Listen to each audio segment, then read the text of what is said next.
Eleven Labs 推出了可以为播客、电影或游戏创作音效的工具 Sound Effects， 它能够根据用户提供的文本描述生成最长22秒的音效。它的效果是这样的。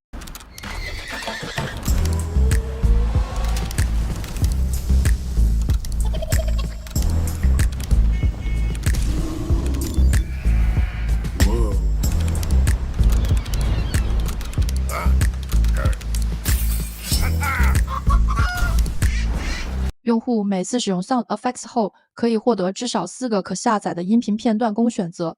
Sound Effects 提供免费和付费2种版本，付费用户生成的音效可用于商业用途，而免费用户则需要标注来源。如果你在创作中有音效需求，但不想支付昂贵的素材费用，不妨试试这个 AI 工具。